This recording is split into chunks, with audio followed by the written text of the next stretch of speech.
नमस्कार, मी पंजाब डक. आज आहे 29 नोव्हेंबर 2025. तर राज्यातल्या सर्व शेतकऱ्याचे फोन येत होते की आता पाऊस येणार आहे का.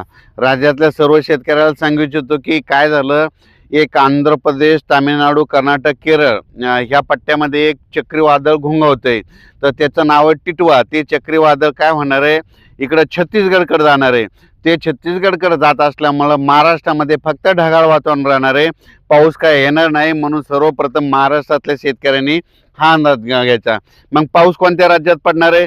एक तामिळनाडू राज्यात पडणार आहे, त्याच्यानंतर आंध्र प्रदेशमध्ये पडणार आहे, तेलंगणामध्ये पडणार आहे, कर्नाटकमध्ये पडणार आहे, केरळमध्ये पडणार आहे आणि छत्तीसगडकडे इकडे पडणार आहे.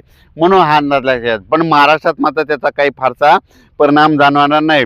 महाराष्ट्रात मग काय परिणाम जाणवणार, तर महाराष्ट्रामध्ये तुम्हाला सांगू इच्छितो की महाराष्ट्रामध्ये फक्त ढगाळ वातावरण राहणार आहे.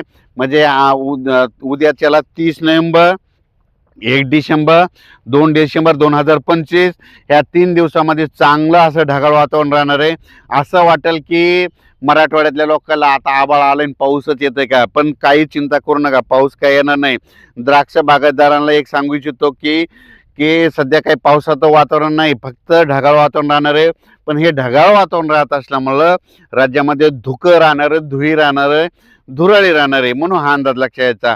मग सांगायचं झालं तर फक्त चंद्रपूर, यवतमाळ, इकडं आदिलाबाद, धर्माबाद ह्या पट्ट्यामध्ये जरा जास्त ढगाळ वातावरण राहील 3 दिवस, आणि तिकडे 2-3 ठिकाणी थेंब देखील पडतील. म्हणून ही अंदाज लक्षात यायचा. पण राज्यात मात्र उर्वरित भागात म्हणजे उत्तर महाराष्ट्राकडे कुठंच पाऊस पडणार नाही, पश्चिम महाराष्ट्रात देखील पाऊस पडणार नाही, मराठवाड्यात देखील पडणार नाही, विदर्भात देखील पडणार नाही. फक्त पूर्व विदर्भातले चंद्रपूर, नागपूर त्या जिल्ह्यामध्ये काय होणार आहे, थोडेफार थेंब असे पडलेले दिसतील. म्हणून हे लक्षात येतं. पण राज्यात मात्र पावसाचा कुठं जास्त पडणार नाही, पाऊसच येणार नाही. म्हणून हा अंदाज लक्षात यायचा.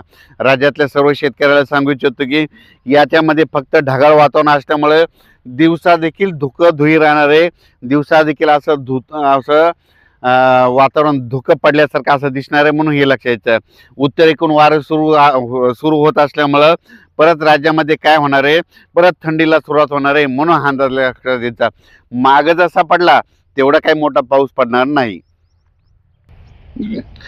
सांगली, सातारा, सोलापूर, कोल्हापूर, त्याच्यानंतर पश्चिम महाराष्ट्रातल्या द्राक्ष शेतकऱ्याला सांगू इच्छितो की पाऊस काय येणार नाही, त्याच्यामुळे काही चिंता करायची गरज नाही.